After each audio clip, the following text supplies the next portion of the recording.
Good morning. Welcome back to Gyan Path study centre. जैसा कि class 10th का एग्जाम फाइनल एग्जाम 17 फरवरी 2026 को है, तो इसी को देखते हुए जो बच्चे जीरो हैं, थोड़ा भी नहीं पढ़े हैं, उनके लिए रिवीजन स्टार्ट हो रहा है। रैपिड रिवीजन, यह फाइनल रिवीजन होने वाला है, चैप्टर वाइज होने वाला है और इससे एग्जाम में क्वेश्चन आने की 100% गारंटी है। तो चलिए स्टार्ट करते हैं। जो भी बच्चे ना पढ़े हैं या फिर जो एकदम जीरो है, उनके लिए यह बहुत इम्पोर्टेंट है और यहीं से आपको रिवीजन किया जाएगा और यहीं से आप अच्छे स्कोर कर सकते हैं। तो चलिए, हमारा चैप्टर है प्रकाश का परावर्तन तथा अपवर्तन। चैप्टर रिवीजन करना है, वन शॉट है। प्रकाश का परावर्तन, समतल दर्पण, गोलीय दर्पण इत्यादि, ये सब क्वेश्चन इसी टॉपिक से पूछे जाएंगे।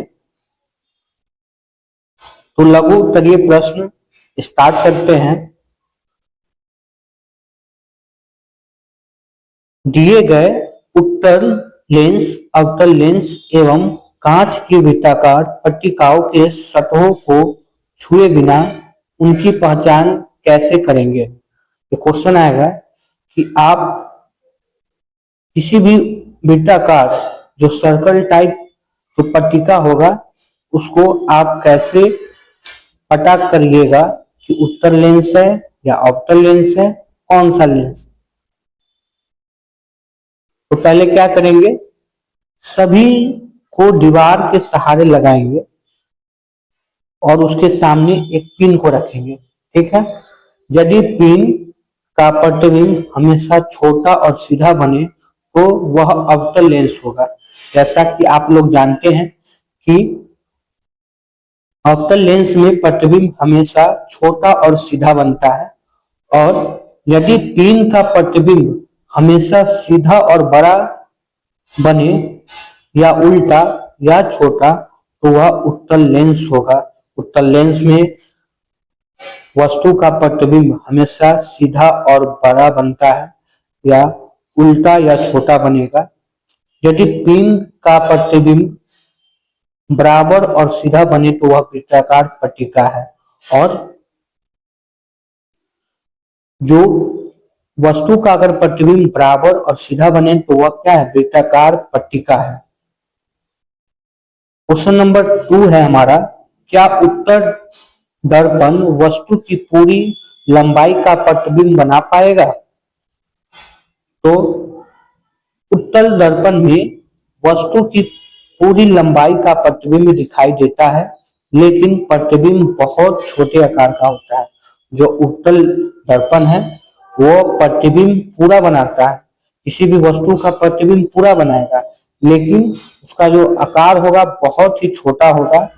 जैसे आप लोग कार चलाते हो तो हमारे कार में उत्तल दर्पण लगा रहता है, तो हमारे पीछे वाले गाड़ी बहुत ही छोटा दिखाई देता है क्योंकि वहां पे उत्तल दर्पण लगा हुआ है और उत्तल दर्पण में बहुत छोटा आकार का प्रतिबिंब बनता है। किसी वस्तु की पूरी लंबाई का प्रतिबिंब बनना केवल उत्तल दर्पण में ही संभव नहीं है। किसी वस्तु का लंबाई का प्रतिबिंब बनना क्या है, उत्तल दर्पण में इम्पॉसिबल है क्योंकि यह दर्पण पूरे दृश्य की चौड़ाई दिखाता है। क्योंकि जहां पे जो भी दर्पण लगाया जाएगा वे जितने भी विजुअल है वो पूरा का चौड़ाई दिखाता है उत्तल दर्पण।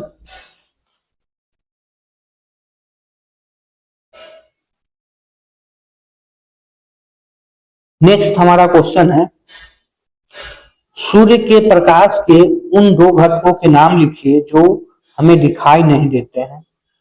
सूर्य के प्रकाश के दो घटक का नाम लिखना है। ये क्वेश्चन बहुत ही इंपॉर्टेंट है, जिसमें दो घटक है, अवरक्त किरणें, इंफ्रारेड रे, पराबैंगनी किरणें, अल्ट्रा वायलेट रे। और पराबैंगनी किरणें सूर्य का पराबैंगनी किरणें बहुत ही नुकसानदायक है, जो कि हमारे पृथ्वी से आने में असक्षम है, क्योंकि पृथ्वी का जो ओजोन परत है वो पराबैंगनी किरणें को रोकता है। हमारा नेक्स्ट क्वेश्चन है क्वेश्चन 4, प्रकाश की चाल के पदों में अपवर्तनांक की परिभाषा क्या होगा। तो अपवर्तनांक क्या कहता है। तो अपवर्तनांक प्रकाश किरण एक माध्यम से दूसरे माध्यम में दिशा परिवर्तन को कहा जाता है और इसे अपवर्तनांक के रूप में व्यक्त किया जाता है कि दूसरे माध्यम में प्रकाश कितना मुड़ रहा है, कितना दिशा परिवर्तन कर रहा है, यही अपवर्तनांक के रूप में बताया जाता है। तो साइन आई, यहाँ आई होता बटा साइन आर इक्वल टू स्थिरांक। यह स्थिरांक एक माध्यम से दूसरे माध्यम के सापेक्ष अपवर्तनांक कहा जाता है। इसी स्थिरांक जो आएगा, यह स्थिरांक को ही अपवर्तनांक कहा जाएगा कि किसी भी एक माध्यम से दूसरे माध्यम में कितना दिशा वह परिवर्तन कर रहा है, और इसी को व्यक्त किया जाता है अपवर्तनांक के रूप में। हमारा 7वां क्वेश्चन है कि अधिकतम प्रकाशिक घनत्व एवं न्यूनतम प्रकाशिक घनत्व के माध्यम को ज्ञात कीजिए। तो अधिकतम प्रकाशित घनत्व का माध्यम है हीरा। जानते हैं कि यहाँ पे हीरा क्या है, बहुत ही ज्यादा अधिकतम प्रकाशित घनत्व वाला वस्तु है, क्योंकि इसका अपवर्तनांक सबसे अधिक 2.42 है। ये ऑब्जेक्टिव क्वेश्चन में भी पूछेगा कि हीरा का अपवर्तनांक बताइए, तो क्या लिखेंगे 2.42। न्यूनतम प्रकाशित घनत्व का माध्यम है वायु। वायु का अपवर्तनांक सबसे कम होता है 1.0003 होता है। नेक्स्ट क्वेश्चन है कि उत्तल लेंस के वक्रता केंद्र पर रखे बिंब के प्रतिबिंब के लिए एक किरण आरेख खींचे और उस प्रतिबिंब की प्रकृति, आकार और स्थान को लिखे। तो कैसे होगा इसका किरण आरेख। तो एक उत्तल दर्पण लेंगे, यहां से एक वस्तु लेंगे, एक वस्तु 2f पे, ये एक वस्तु यहां से रहेगा और यही से क्या करेगा, प्रकाश जाएगा।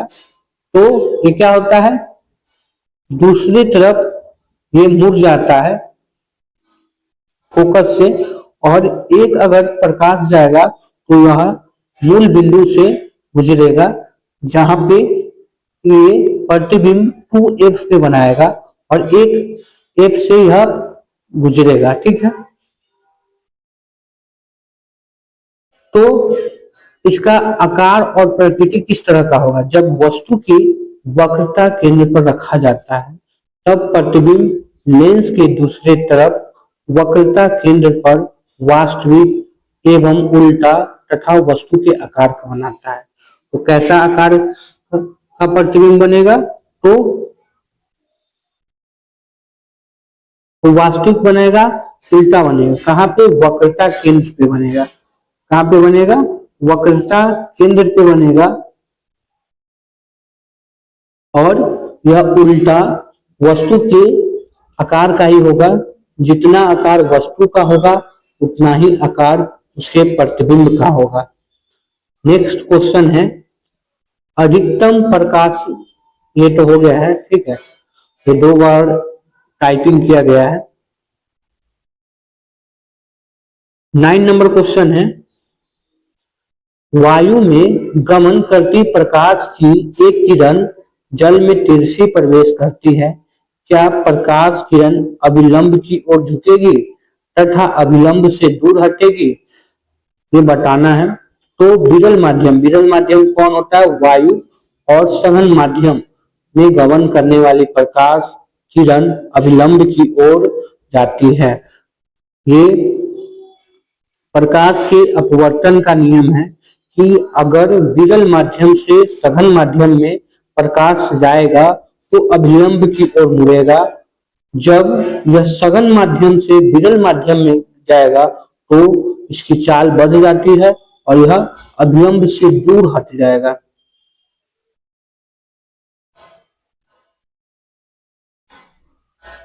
नेक्स्ट क्वेश्चन है, उत्तल लेंस एवं अवतल लेंस में अंतर बताना है या सचित्र विभेद करें। सेम ही क्वेश्चन का मतलब है। तो उत्तल लेंस क्या होता है, किनारे पतले होता है, उसका किनारा पतला होता है और बीच में क्या होता है, मोटा होता है। ये उत्तल लेंस हुआ, जिसमें क्या होगा, किनारा क्या होगा, पतला होगा और बीच का जो भाग होगा ये मोटा होगा। वस्तु से बड़ा प्रतिबिंब बनाता है और वस्तु से अगर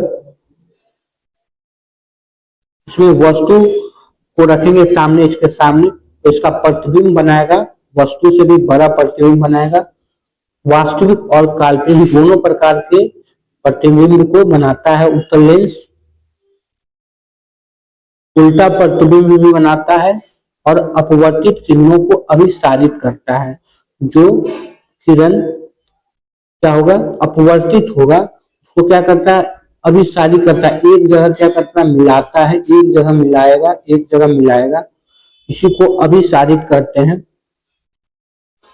अवतल लेंस, अवतल लेंस क्या करता है, किनारे का मोटा होता है।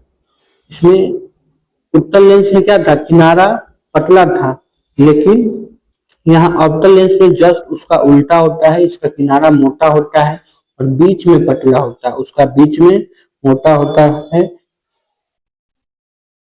दूसरा, वस्तु से छोटा प्रतिबिंब बनाएगा। जितना वस्तु इसके सामने जितना साइज का रखेंगे उससे छोटा प्रतिबिंब बनाएगा और केवल काल्पनिक प्रतिबिंब ही बनाता है।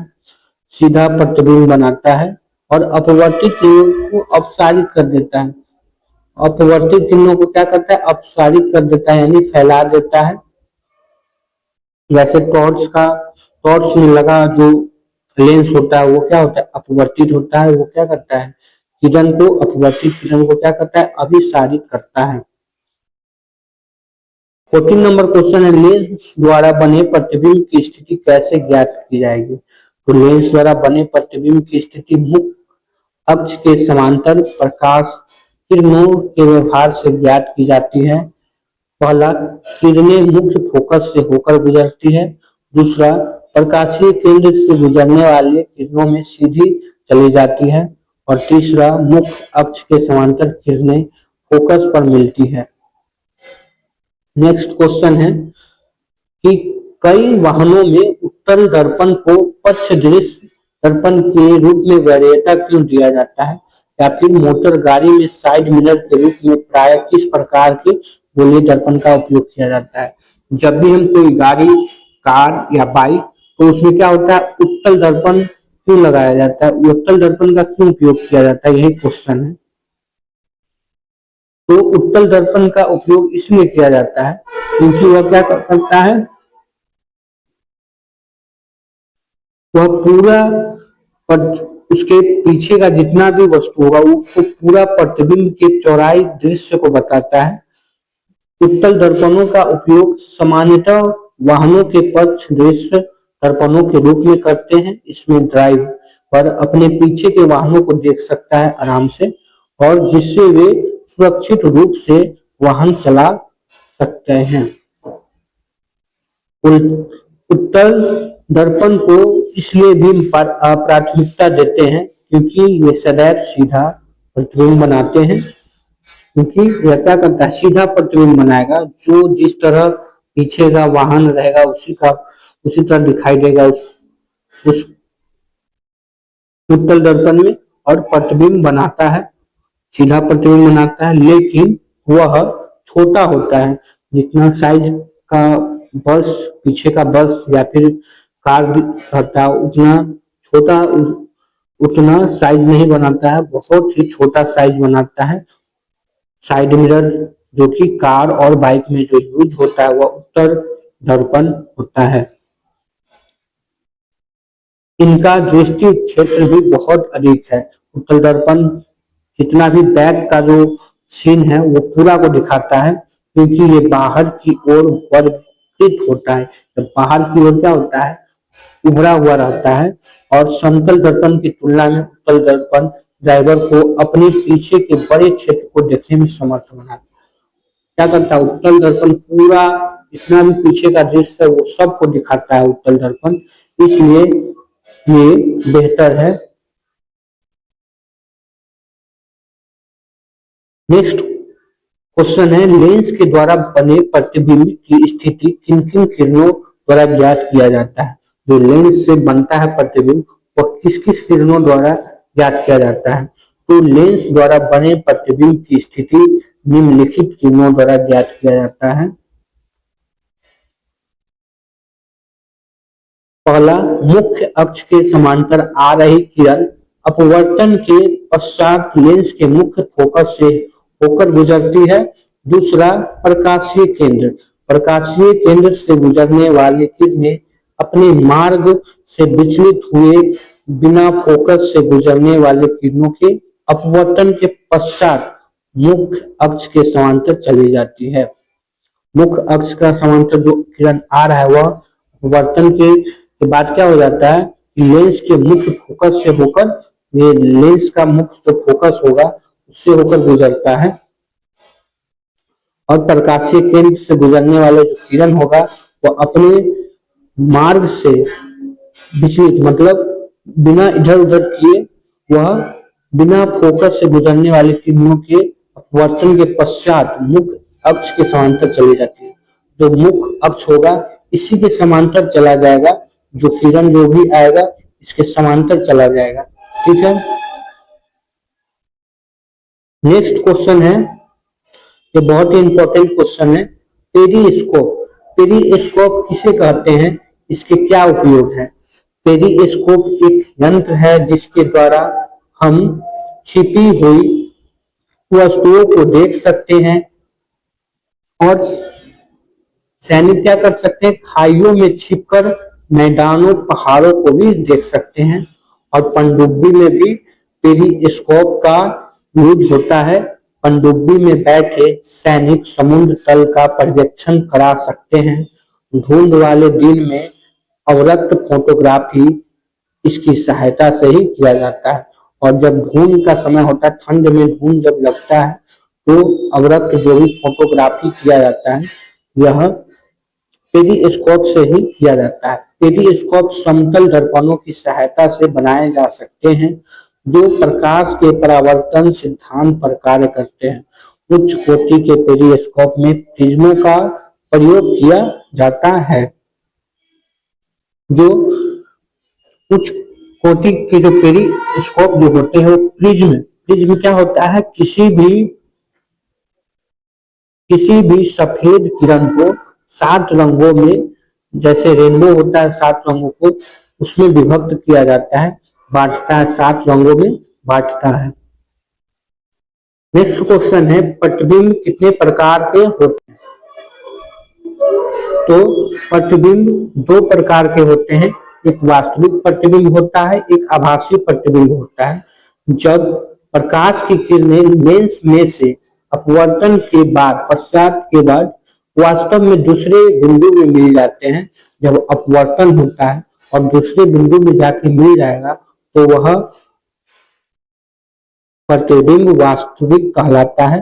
उत्तल लेंस प्रायः वास्तविक प्रतिबिंब बनाता है। ये ऑब्जेक्टिव में भी क्वेश्चन पूछ सकता है कि उत्तल लेंस कैसा प्रतिबिंब बनाता है, तो वास्तविक प्रतिबिंब बनाता है।